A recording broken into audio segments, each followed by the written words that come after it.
everyone. My name is Marissa Carty. I'm a student studying psychology in the College of Arts and Sciences, and I also have a minor in dance in the College of Fine Arts.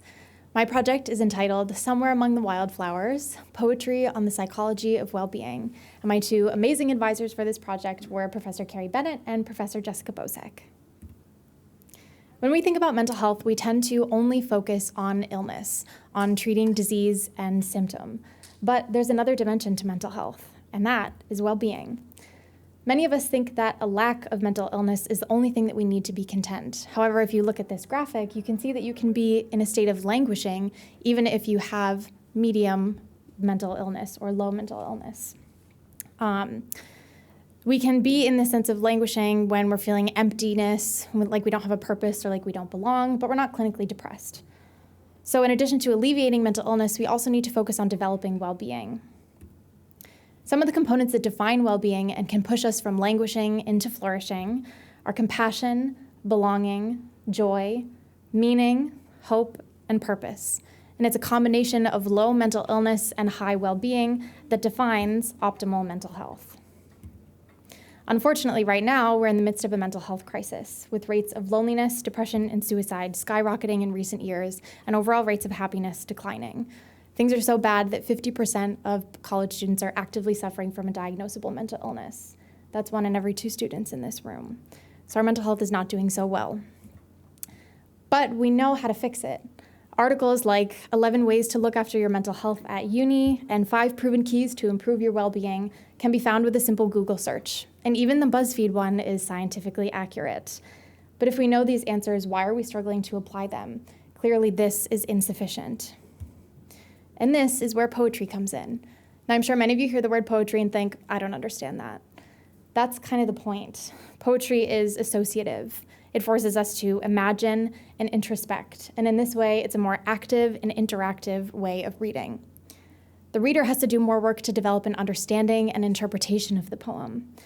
The easily accessible information of the BuzzFeed article fails because it's too passive, but the interpretive, analytical work that poetry invites, if not demands from the reader, is an essential step in the healing process. My hope is that reading about joy and belonging and hope will encourage readers to apply that information into their own lives. The research questions I looked at for this project are, what factors contribute to well-being in young adults, and how do they manifest in us today? And how can poetry and psychology inform each other to develop a broader, more holistic definition of well-being? The outcome of my project was a full-length, research-based poetry collection of 68 poems that I'm currently submitting to publishers. For my research methodology, I started with a literature review on the psychology of well-being to really understand the science behind it. I also conducted a contemporary poetry review to see how poets today write about things like science and mental health. For my writing methodology, I used 3 main techniques. The first is documentary poetics. This is a technique that uses archives and pulls the poetry out of them. So for example, there's a poem that uses quotes from a textbook on well-being, puts them into lines and stanzas, and bolds some of the text to highlight the poetry within it.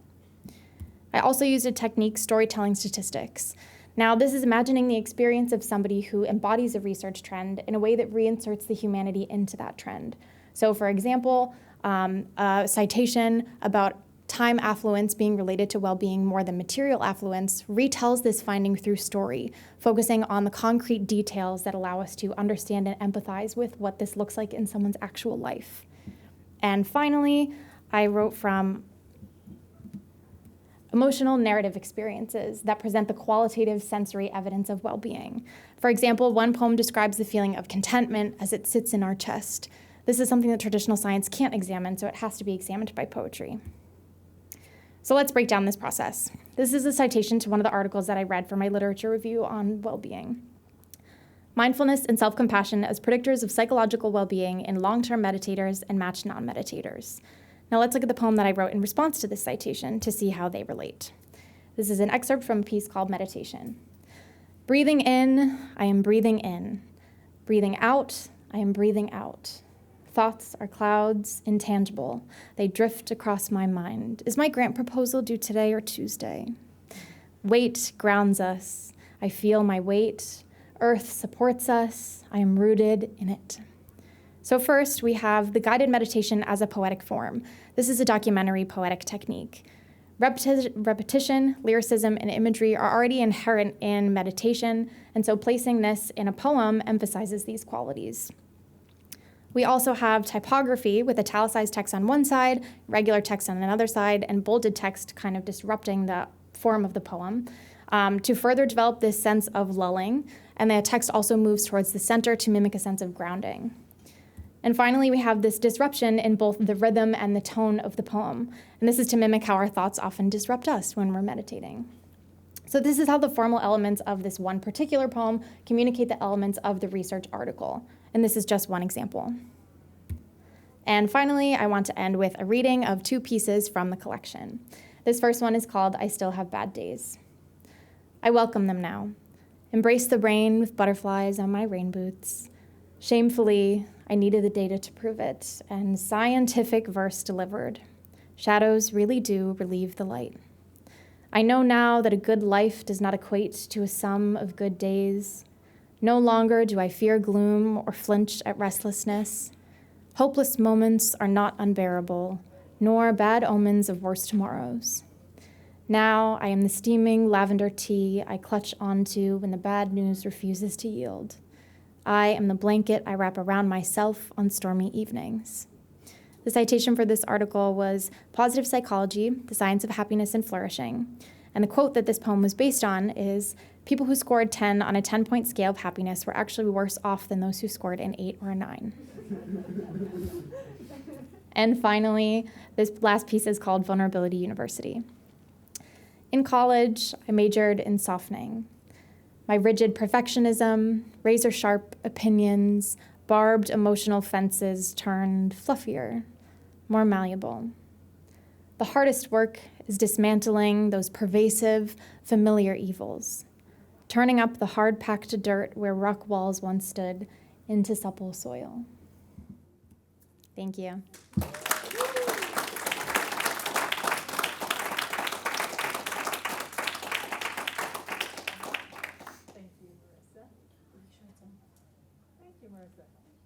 We have questions.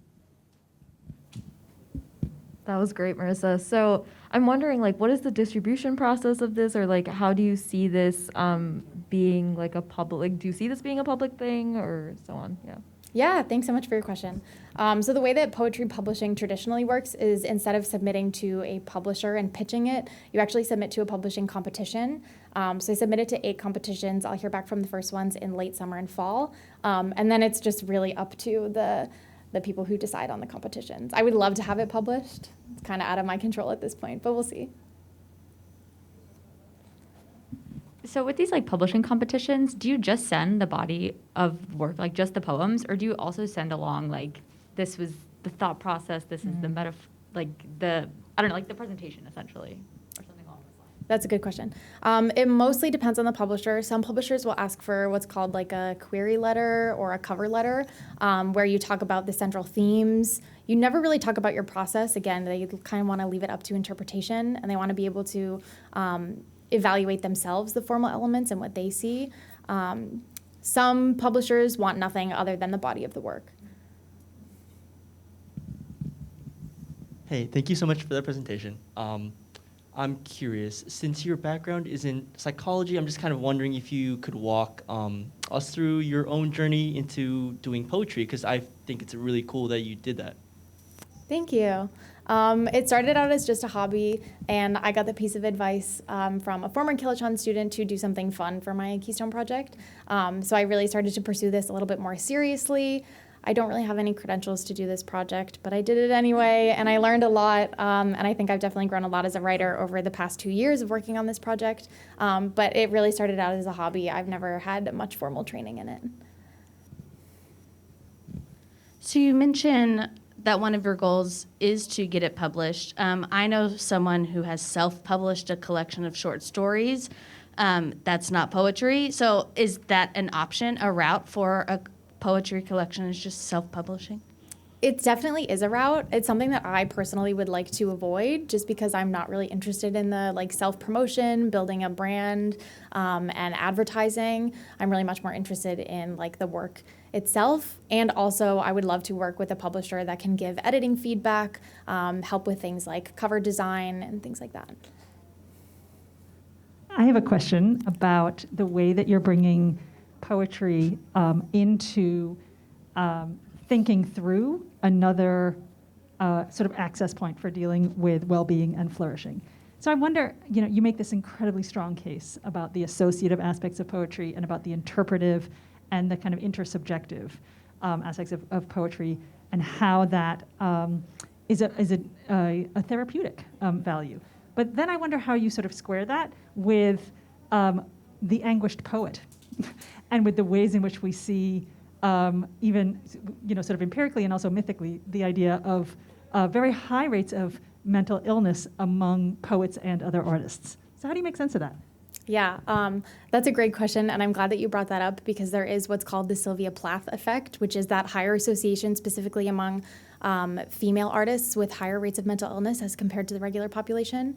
Honestly, I think it's a coping mechanism. I think, if anything, that highlights the therapeutic value of it, and shows how people who are struggling turn to the arts in general, but more specifically poetry, as a way to cope with it. Thank you. I was wondering, you spoke about how specific articles and findings directly inspire specific poems.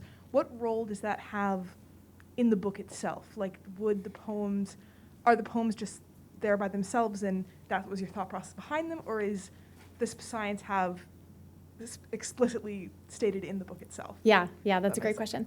On the pages, if a poem has a citation, it's at the bottom in a footnote on the page. So somebody can choose to read it, they can choose to ignore it. And pieces that were based off of a specific quote from an article, rather than the entire article, will have that quote included in the citation.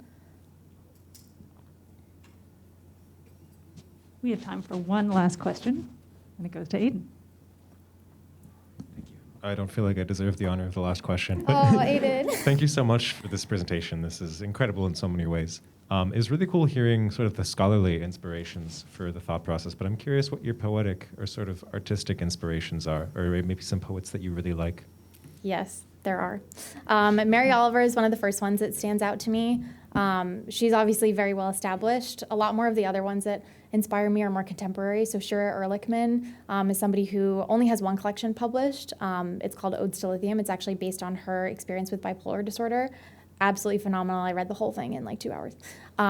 So she's one of them. Amanda Gorman, I absolutely love. Who else? Ocean Vuong, Monica Ong. Yeah, the list could go on, honestly. We'll have to talk about this more later.